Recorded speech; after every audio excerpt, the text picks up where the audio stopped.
لیکن خدا جس کے ساتھ ہوتا ہے اس کو کوئی شکست نہیں دے سکتا۔ اللہ کی طرف سے ایسی تائید ہوئی، ہمارے پاس اس کی اپنی ریکارڈنگیں پہنچ گئیں جس میں یہ خود بلیک والوں کو کافر مرتد کہہ رہا ہے۔ الحمدللہ وحدہ والصلاة والسلام علی من لا نبی بعد، اما بعد۔ سامعین محترم، جیسا کہ آپ سب کے علم میں ہے، کچھ دنوں سے امام آباد کے کذاب وضاع شخص کی طرف سے مناظرے کا تماشا کیا جا رہا ہے، اور وہ شاید یہ سمجھ رہا ہے کہ اس کے ذریعے میں اپنا کھویا ہوا وقار، کھوئی ہوئی عزت پھر سے حاصل کر لوں گا۔ ہم نے بھی اللہ کے فضل و کرم سے جواب ترکی بترکی باشد کے مطابق اس کی ہر جہالت کا اور اس کے ہر چیلنج کا معقول اور مقبول انداز میں جواب دیا۔ اس کی طرف سے ایک لونڈا یہاں آیا تھا، اس نے جو تماشا کیا اور وہ یہاں پر آ کر علماء اہل سنت کا بقول ان کے نمائندہ بنا، تو ہم نے کہا کہ ایسے لونڈوں کے ساتھ مناظرے نہیں ہوتے، وہ خود میدان میں آئے تو پھر اس سے بات ہوگی۔ تو یہ بھی بہت بڑا عجوبہ ہی وقوع پذیر ہوا کہ وہ خود میدان میں آنے کے لیے تیار ہو گیا۔ جب ہمیں پتہ چلا کہ وہ میدان میں آنا چاہتا ہے تو ہم نے انتہائی معقول موضوع مناظرہ پیش کر دیا کہ اصول مناظرہ یہ ہے کہ جب بھی گفتگو آپس میں ہوتی ہے فریقین کی، تو دلائل کے اندر وہ باتیں ذکر کی جاتی ہیں جو مسلم عند الخصم ہوتی ہیں، یعنی دشمن، مقابل، معارض کے نزدیک جو باتیں مسلم ہوتی ہیں، جو کتب مسلمہ ہوتی ہیں، ان میں سے جب دلائل پیش کر دیے جاتے ہیں تو وہ سب سے قوی دلائل سمجھے جاتے ہیں۔ کیوں؟ کہ وہ اس کو مانتا ہے۔ جب ہم اس کو اس لحاظ سے جواب دیتے ہیں تو وہ قوی جواب ہوتا ہے۔ تو ہم نے اس کو کہا تھا کہ تیرا یہ دعویٰ ہے کہ تو بڑے حضرت صاحب کا وارث اور نائب ہے، اور ہمارا یہ دعویٰ ہے کہ حضور امام الغیرت ہی بڑے حضرت صاحب قبلہ کے نائب ہیں۔ یہ ہم نے اس سے کہا تھا، اور یہ پوری دنیا جانتی ہے کہ ہمارا اس سے جو اختلاف ہے وہ کسی دنیاوی غرض سے نہیں ہے۔ اگر دنیاوی غرض سے ہوتا تو آج تک اس کے ہاتھ کس نے چموائے؟ کس کی وجہ سے لوگوں نے اس کی عزت کی؟ ورنہ اسے کون جانتا تھا؟ حضور امام الغیرت وہ عظیم شخصیت ہیں، حالانکہ آج کل یہ حالات ہیں کہ کوئی پیر اپنے مرید کو دوسری طرف دیکھنے بھی نہیں دیتا کہ کہیں یہ ادھر نہ چلا جائے، حتیٰ کہ ایک ہی گدی کے چار چار پیر ہیں اور ہر کسی کے مرید دوسرے پیر کے پاس وہ ان کو جانے کی اجازت نہیں دیتا۔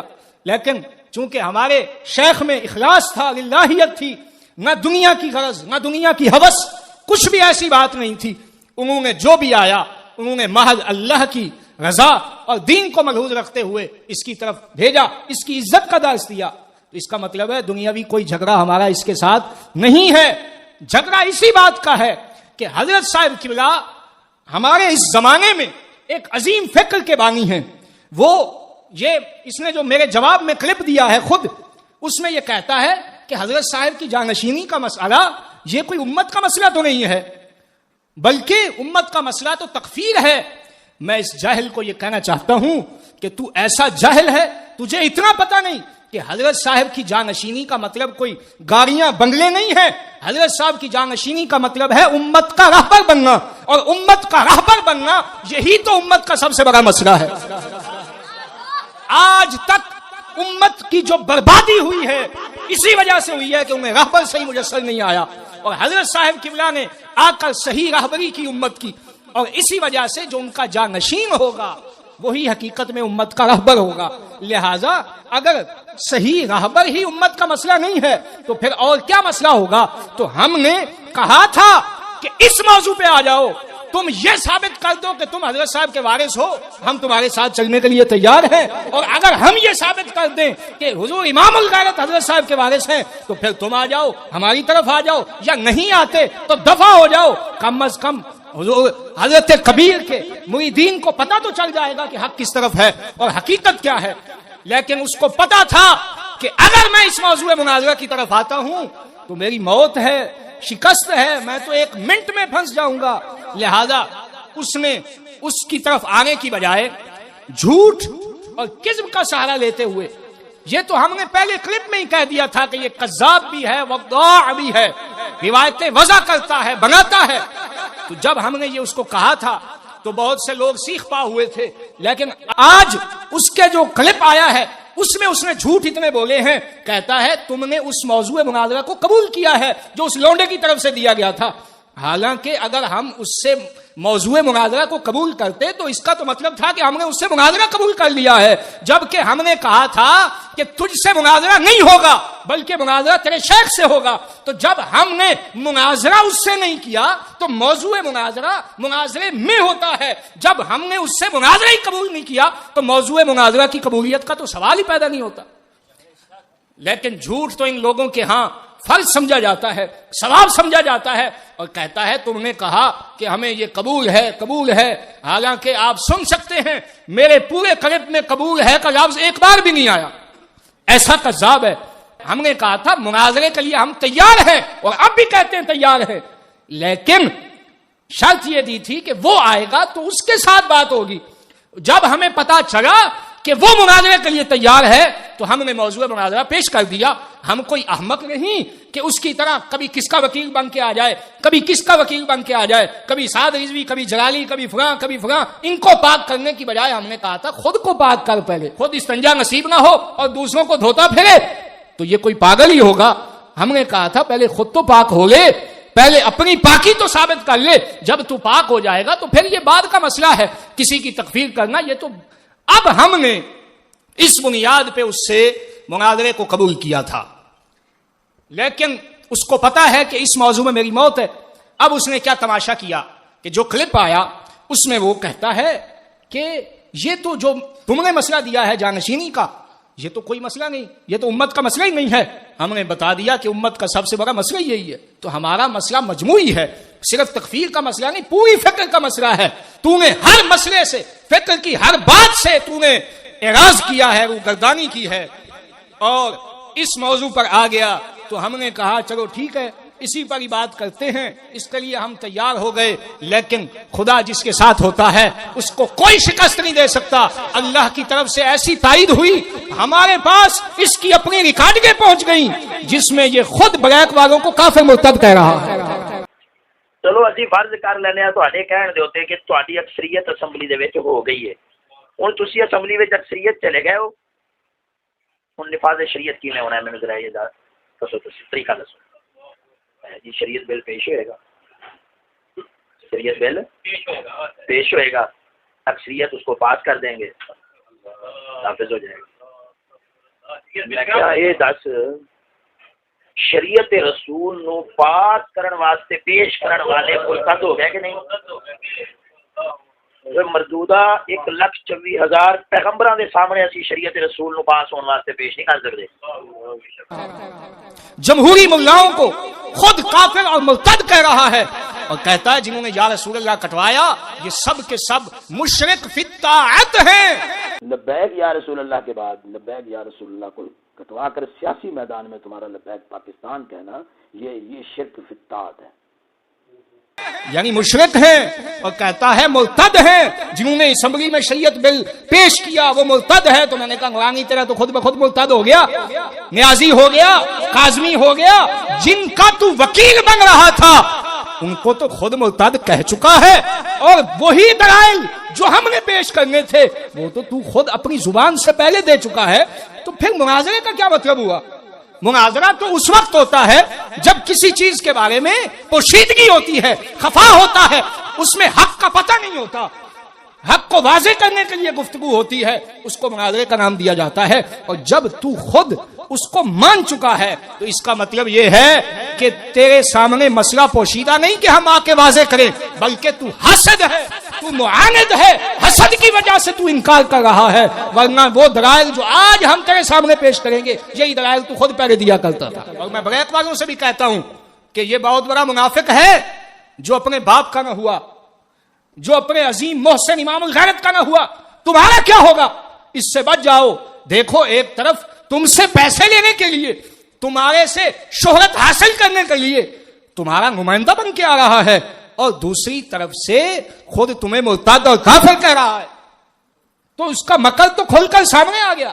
اب مناظرہ کس سے ہو, اس کا مطلب ہے یہ جھوٹا اور کذاب شخص ہے, یہ وضاح ہے, یہ خداعت کرتا ہے, دھوکہ دیتا ہے, اور دھوکے باز سے مناظرہ نہیں ہوتا, اس کی چترول ہوتی ہے. اس لیے اس کی یہ ریکارڈنگیں سننے کے بعد ہم کہہ رہے برمرا کہ اب اس سے ہم مناظرے کے لیے تیار نہیں. کیوں کہ اب مناظرہ کرنا سوائے وقت کے ضیاع کے اور کچھ نہیں ہے. جب خود ہر چیز مانے ہوئے ہے تو مناظرے کا کیا مطلب ہوا؟ اس کا مطلب ہے یہ صرف امام الغیرت کے حسد میں اور بغض میں یہ ساری باتیں کرتا چلا جا رہا. اور پھر کہتا ہے کہ یہ بھی بات ہو جائے گی کہ حضرت صاحب کا جانشین کون ہے, اس پہ بعد میں بات ہوگی. میں نے کہا بعد میں کیوں کرنا چاہتا ہے, پہلے کر لے.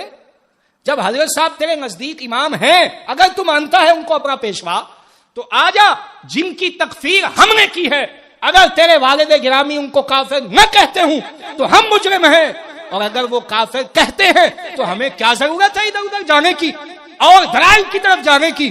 بلکہ پتہ چل گیا حضرت صاحب کی ذات کو ہم ثالث رکھتے ہیں, ان کو ہم اپنا فیصل مقرر کرتے ہیں, اپنا محاکمہ ان کی بارگاہ میں پیش کرتے ہیں, اور جو وہ فیصلہ کریں گے ہمیں منظور ہے. خواجہ محمد شفیع صاحب لانتیوں جو جمہوریت کو صحیح سمجھتے ہیں وہ تو ابو جہل کے پتر ہیں. حضور صلی اللہ علیہ وسلم کو ناحق سمجھے, پھر ابو جہل کو حق سمجھو. اور حضرت آدم سے لے کر پڑھو, جو باطل ہے وہ اکثریت میں آیا ہے. اکثریت اور رواج سے ہمارا دین بالا تر ہے. آج اکثریت اور رواج کو دین سمجھتے ہیں بے ایمان. اور تو ایسا دجال ہے, تیرے منہ سے نکل آیا, ہم نے کہا تھا یہ باپ کا بھی دشمن ہے, تیرے منہ سے نکل آیا 3 جید علماء ہماری طرف سے ثالث ہوں گے. میں نے کہا تو جن کو جید سمجھتا, ہم تو ان کو مسلمان ہی نہیں سمجھتے, تو ایسے کو ثالث کیسے بنائے ہم؟ ایسوں کو ہم کیسے اپنے لیے ثالث مقرر کریں, اپنا فیصل مانے کہ جن کو تو جید کہہ کے اپنے لیے پیش کرنا چاہتا ہے وہ تو وہی ہیں جن کے کفر اور ایمان پہ باز ہونی ہے. اور اس لیے اب ہم اس کے ساتھ کسی قسم کی گفتگو نہیں کریں گے, بلکہ اس قریب کے آگے ہم قبلہ حضرت صاحب اس کے والد گرامی کے بیانات بھی چلا دیں گے, اس کی اپنی ریکارڈنگیں بھی چلا دیں گے, اور پھر فیصلہ حضور حضرت کبیر اس کے والد گرامی کے مریدین خود کریں, وہ خود دیکھیں کہ آج بھی حضرت صاحب اور اس کے والد گرامی کی فکر پہ کون قائم ہے اور باغی کون ہے, تاکہ پتہ چل جائے سچ کہاں ہے جھوٹ کہاں ہے. ہمیں کوئی ضرورت نہیں ادھر ادھر جانے کی. ہاں اگر تو چاہتا ہے کہ دلائل کی روشنی میں بات ہو جائے حضرت صاحب کے سوا, تو پھر تجھ پہ لازم ہے یہ کہہ دے کہ میرا حضرت صاحب سے کوئی تعلق نہیں, حضرت صاحب تمہارے ہیں, لے جاؤ انہیں, تو پھر ہم تجھ سے اور دلائل پہ بات کریں گے. جب ایک شخصیت ہمارے پاس موجود ہے کہ جو ہمارے نزدیک بھی مسلم ہے اور تیرے نزدیک بھی مسلم ہے بقول تیرے, تو پھر اسی شخصیت سے فیصلہ, جہاں دن کے دن صرف ہو سکتے ہیں وہیں 1 منٹ میں جب فیصلہ ہو سکتا ہے, تو ہم کیوں ادھر ادھر بھاگیں؟ ہم تو بھاگنے والے نہیں, لیکن اسے پتا ہے کہ میرے والد گرامی کی فکر کا ایک ایک لفظ میرا دشمن ہے, اور میں اس کا دشمن ہوں. کیوں؟ میں اور یہاں ایک سوال کرتا ہوں, یہ بتا, یہ جو علماء اہل سنت تجھے آج نظر آ رہے ہیں اور جن کو تو آج علماء اہل سنت کہہ رہا ہے, کیا یہ حضرت صاحب کے دور میں نہیں تھے؟ حضرت صاحب کے سامنے موجود نہیں تھے؟ اس وقت تیرا یہ دعوی اصلاح کہاں تھا؟ کیوں تو چپ رہا, کیوں خاموش رہا؟ صرف اس وجہ سے کہ تجھے پتا تھا اگر یہاں کہتا ہوں علماء اہل سنت تو حضرت صاحب مجھے 1 منٹ میں گھر سے نکال کے باہر کر دیں گے, تو نظرانے بند ہو جانے ہیں, میرا تو کسی نے ہاتھ نہیں چومنے. تو اس وقت خاموش رہا, تو اس کا مطلب یہ ہوا اس کو پتا تھا حضرت صاحب بھی اسی فکر پر ہے جس کا دائی امام الغیرت کی ذات ہے. تو اس کو کسی شاعر نے بڑے خوب انداز میں کہا ہے, وہ کہتا ہے الجھا ہے پاؤں یار کا زلف دراز میں, جو آپ اپنے دام میں صیاد آ گیا, اپنی ہی بات میں پھنسنا اسے کہتے ہیں. اسے کہتے ہیں اپنے پنجابی کہنے میں لتر بھی اپنا تے سر بھی اپنا. دجالا تو کس انداز چاہ کے مناظرے کرنا چاہنے, بغیر تھا تینوں شرم نہیں ہوتی؟ خود کہہ چکے ہیں وہ مرتد بھی نہیں کافر بھی نہیں, یا کہ میں اس وقت کافر سا, میں مرتد سا, اس واسطے میں کہہ بیٹھا میں توبہ کرنا. پھر توبہ کر, تجدید نکاح کر, تو تیری نسل ہی ساری آرامدی بن جانی.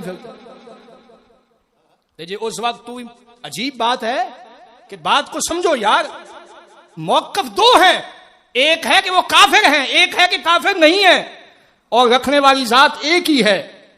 اور جب وہ کہتا تھا کافر ہیں تب بھی وہ اللہ کا ولی تھا, جب کہتا ہے کافر نہیں ہے تب بھی اللہ کا ولی ہے. تو یہ جمع بین النقیضین اور جمع بین المتضاد یہ اسی طرح کے جاہل کرتے ہیں, کسی عقل والے کا کام نہیں ہو سکتا.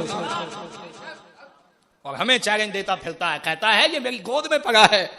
میں نے کہا تیری گود جو ہے اگر بالفرض ہم اس میں پلتے بھی, اگر بالفرض, پہلے تو ہم پڑے نہیں, اللہ نے ہمیں محفوظ رکھا ہے, اگر بالفرض پلتے بھی تو فرعون کی گود میں موسیٰ پلتے رہے تو کیا فرعون کہے کہ موسیٰ میرا باغی ہے؟ تو تجھ جیسا دجال ہی ایسا اعتراض کر سکتا ہے. پھر کہتا ہے لطیفے کی بات ہے, کہتا ہے میری گود میں یہ پیشاب کر دیا کرتے تھے.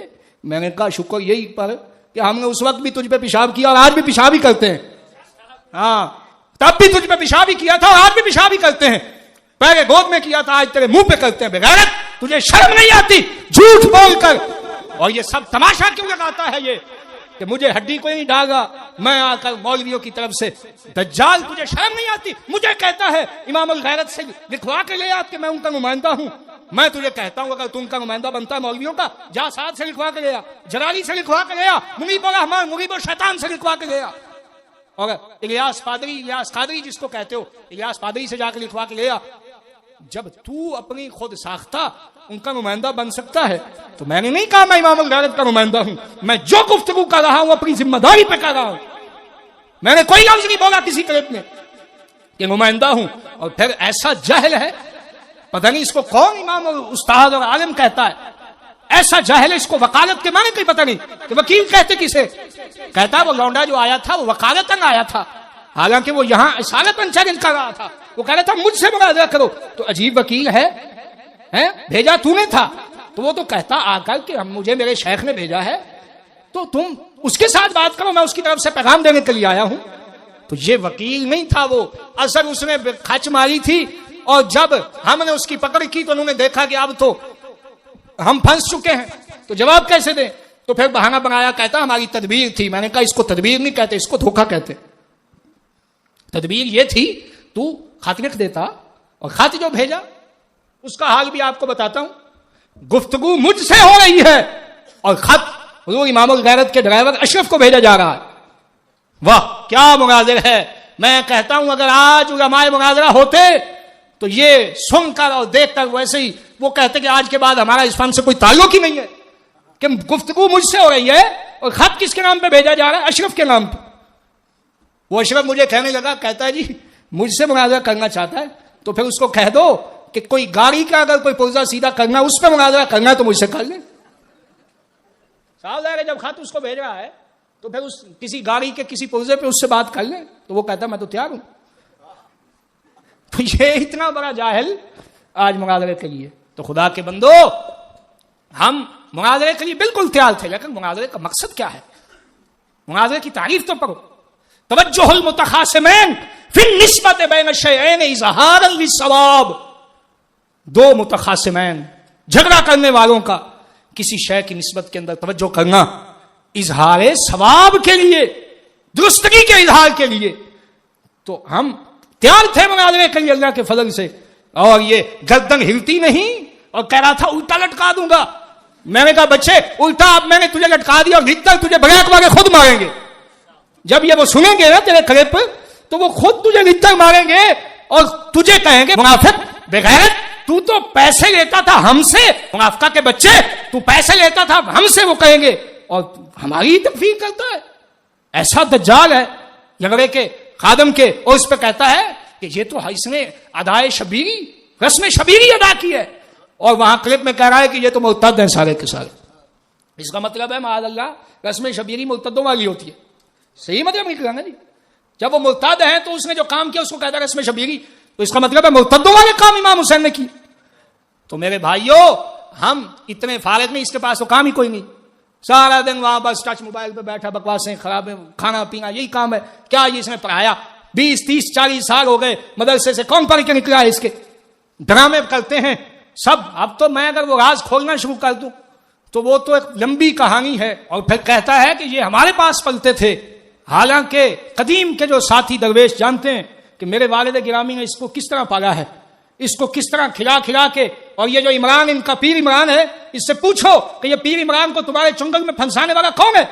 کس نے اسے تمہارے قریب کیا تھا؟ میرے والد نے.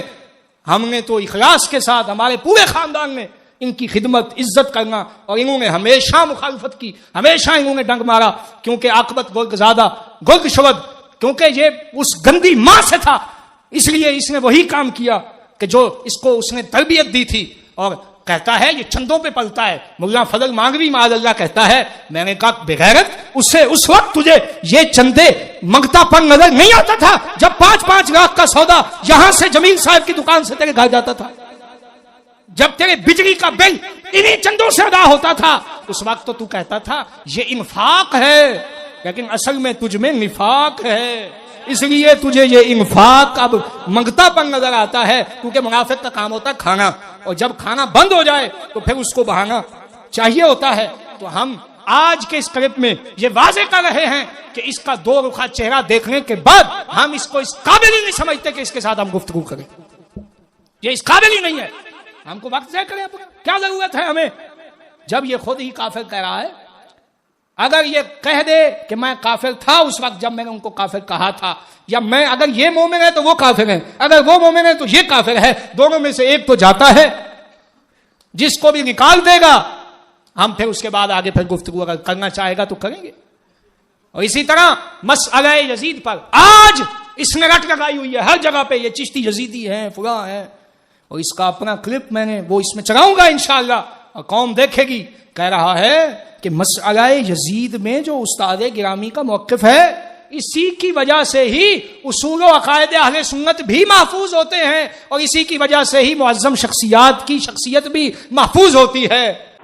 مسئلہ یزید جو استاد صاحب قبلہ نے جو تحقیقی موقف پیش کیتا ہے نا، اس دے نال اصول و عقائد اہل سنت جڑے نے وہ بھی محفوظ رہندے نے، اور مقدس شخصیات جڑیاں نے نا، دینی مقدس شخصیات جڑے انہاں دا تقدس بھی بالکل قائم رہندا ہے، کسی دے اوتے کوئی حرف نہیں ہوگا.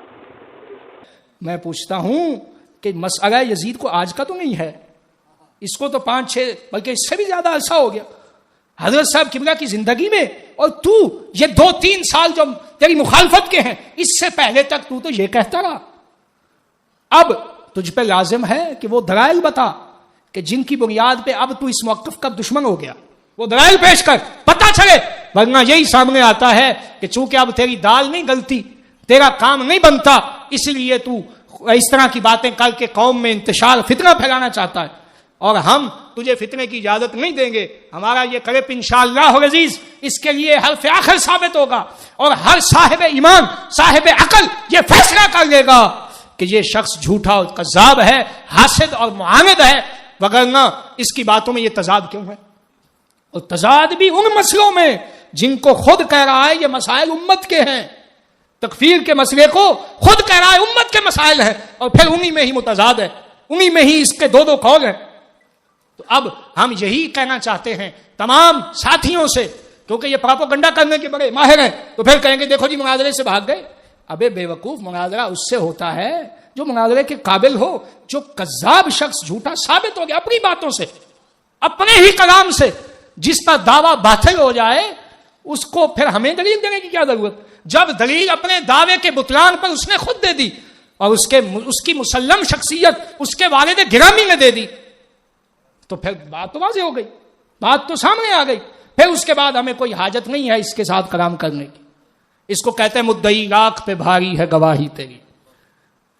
یہ لاکھ ہم دلائل دیتے وہ ایک طرف تھے، یہ نہیں کہ ہمارے پاس دلائل نہیں ہیں. جن کو ہم کافر کہتے ہیں ہمارے مشائخ، ہم ان کو انشاءاللہ سینکڑوں دلائل کے ساتھ کافر سمجھتے بھی ہیں اور کافر ثابت بھی کر سکتے ہیں. لیکن دلائل اسے دیں جس کو پتہ نہ ہو. تیرے ان کلپوں میں بتا دیا کہ تجھے ان دلائل میں سے بعض کا پتہ ہے، لیکن تو جان بوجھ کر صرف امام الغیرت کی دشمنی میں یہ کلام کر رہا ہے. اس لیے آج کے بعد اس سے کسی قسم کی مناظرے کی گفتگو ہم نہیں کریں گے، اور اسی وجہ سے نہیں کریں گے کہ کہ یہ قذاب اور جھوٹا اور حاسد شخص ہے، اور حاسد کا علاج کوئی نہیں ہوتا. شیخ سعدی فرماتے ہیں حاسد کو اس کے حال پہ چھوڑ دو، وہ خود ہی جل جل کے ختم ہو جائے گا بس. تو یہ ہم نے اس کے ساتھ جو کلام کیا تھا، ایک تو ہم نے کبھی نہیں کہا کہ ہم حضور امام الغیرت کے نائب کی حیثیت سے کر رہے ہیں، ہم نے اپنی حیثیت سے کیا، اور اللہ کے فضل سے سب نے دیکھا کہ اس کی ہر بات کا ہم نے کس طرح رد کیا. تو بڑا بنا پھرتا تھا شیخ امام فلاں فلاں، اور امام الغیرت کے ساتھ مقابلے کرتا تھا، اور تیری مات ایسی ماری گئی کہ ان کے خادم کے ساتھ بیٹھنے کے لیے تیار ہو گیا. تو اس کا صاف یہی مطلب ہے کہ تو نے بھی مان لیا کہ امام الغیرت کے پاس ساتھ بیٹھنے کی تیری حیثیت نہیں ہے، تو صرف جھوٹا اور کذاب شخص ہے. اس لیے میں آخری بات پر اپنی گفتگو کو ختم کرتا ہوں، اور اس کے بعد انشاءاللہ وہ تمام کلپ ہم پیش کریں گے اسی ویڈیو میں، تاکہ ہر شخص پہ حق واضح ہو جائے اور پتہ چل جائے کہ سچا کون ہے جھوٹا کون ہے. باقی رہا ٹاؤں ٹاؤں کرنے والے کتے جو ہوتے ہیں، ان کا تو کام ہے بھونکنا، وہ بھونکتے ہی رہیں گے. کتے نے تو بھونکنا ہے، اب وہ کوئی تلاوت تو کرے گا نہیں، اس میں بھونکنا ہی ہے تو بھونکے گا. تو ہمیں کسی کی بھونک کی پرواہ نہیں ہے، ہم کسی کا نہ خوف رکھتے ہیں نہ کسی سے لالچ رکھتے ہیں. حق جو ہے وہ ہم انشاءاللہ پیش کر رہے ہیں. جو سمجھدار ہوگا وہ مان لے گا، جو جاہل ہوگا تو جاہل کے ساتھ ہمارا ایک ہی. قرآن مجید میں جس طرح آتا ہے کہ جب جاہل ان سے مخاطب ہوتے ہیں تو وہی کہتے ہیں قالوا سلاما، بس. تو جاہلوں کے لیے سلام ہی کافی ہے، اور لنگڑے کے لیے ہماری طرف سے سلام بھی نہیں، اس کے لیے ہماری طرف سے لعنت ہی کافی ہے، کیونکہ یہ ایسا لعنتی ہے کہ یہ لعنتوں کا ہی مستحق ہے، سلام کا مستحق ہم اسے نہیں سمجھتے. تو اس ساری گفتگو سے پتہ یہ چل گیا کہ یہ کوئی مناظرہ نہیں چاہتا، کوئی بھرنا ساری چیزیں خود کہہ چکا ہے. بس مقصد یہ تھا کہ کافی دن ہو گئے ہیں مجھے کو پوچھ نہیں رہا تو ذرا شور شرابہ ڈال دوں. تو پھر کہتا ہے ذریت یزید کی چیخیں نکل گئی. میں نے کہا ہماری چیخیں تو نہیں نکلی، تیری چیخیں سنائی دی کہ پہلے جس کو بھیجا پھر اس کی جگہ خود آ گیا چیخنے کے لیے. چلو، اور کتورا رکھا ہوا تھا چیخنے کے لیے، پھر کتورے کی جگہ خود بڑا کتا آ کے بھونکنا شروع ہو گیا. تو ایسے کتے کے جواب دینے کی ہمیں اب حاجت نہیں ہے. اس کے ساتھ حق واضح ہو گیا اللہ کے فضل و کرم سے، اور دنیا دیکھ لے گی کہ حق ہمیشہ امام الغیرت کے پاس تھا، ہے اور رہے گا اللہ کے فضل سے، اور ان کے خادم ہمیشہ دین اور حق کے ہی خادم ہیں. اللہ تعالی ہمیں اسی فکر پر قائم رکھے اور اسی پر مرنے کی توفیق عطا فرمائے. آخر میں اس کے لیے یہ اشعار پڑھ دیتا ہوں کہ وہ ہمارے ایک دوست ہیں شاعر، انہوں نے لکھا ہے انہاں دی ہر ایک ادا نو بھول گئے، انہاں دی ہر ایک ادا نو بھول گئے تے کر کے اپنے دغا نو بھول گئے، تے کر کے اپنے دغا نو بھول گئے. اساڈے چشتی نو او بلیندن، اساڈے چشتی نو او بلیندن جو پتر عابد آبا نو بھول گئے. یہ استاد صاحب کا دشمن بعد میں ہے، پہلے یہ اپنے والد کا دشمن ہے. اللہ تعالی ہمیں اس کے شر سے محفوظ فرمائے. پیر و مرشد خواجہ محمد شفیع صاحب. لانتیوں جو جمہوریت کو صحیح سمجھتے ہیں وہ تو ابو جہل کے پتر ہیں. حضور صلی اللہ علیہ وسلم کو ناحق سمجھے پھر ابو جہل کو حق سمجھو. اور حضرت آدم سے لے کر پڑھو، جو باطل ہے وہ اکثریت میں آیا ہے. اکثریت اور رواج سے ہمارا دین بالا تر ہے. آج اکثریت اور رواج کو دین سمجھتے ہیں بے ایمان. چلو اسی فرض کر لینے ہیں تواڈے کہن دے اوتے کہ تواڈی اکثریت اسمبلی دے وچ ہو گئی ہے. ہن تسی اسمبلی وچ اکثریت چلے گئے ہو، ہن نفاذ شریعت کیویں ہونا ہے مینوں ذرا یہ دسو، تسی طریقہ دسو. جی شریعت بل پیش ہوئے گا، شریعت بل پیش ہوئے گا، اکثریت اس کو پاس کر دیں گے، نافذ ہو جائے گا. میں کیا یہ دس شریعت رسول نو پاس کرن واسطے پیش کرن والے مرتد ہو گئے کہ نہیں؟ مردودہ 1,24,000 پیغمبراں دے سامنے اسی شریعت رسول نو پاس ہونے واسطے پیش نہیں کر سکتے. لبیک یا رسول اللہ کے بعد لبیک یا رسول اللہ کو کٹوا کر سیاسی میدان میں تمہارا لبیک پاکستان کہنا یہ شرک فی الطاعت ہے. مسئلہ یزید جو استاد صاحب جبلا نے جو تحقیقی موقف پیش کیتا ہے نا، اس دے نال اصول و عقائد اہل سنت جڑے نے وہ بھی محفوظ رہندے نے، اور مقدس شخصیات جڑیاں نے نا، دینی مقدس شخصیات جڑے انہاں دا تقدس بھی بالکل قائم رہندا ہے. کسی دے اوتے کوئی حرف نہیں ہوگا. اگر اسی یہ کہنے ہیں کہ امام پاک نے جڑا وہ خروج فرمایا وہ دے فسق دی وجہ تو فرمایا، تے پھر اہل سنت دا عقیدہ جڑا ہے یہ صحابہ اور اہل بیت رضوان اللہ علیہم اجمعین انہاں دے اقوال اور افعال تو محفوظ ہے. یعنی کہ اگر دیکھنا ہے کہ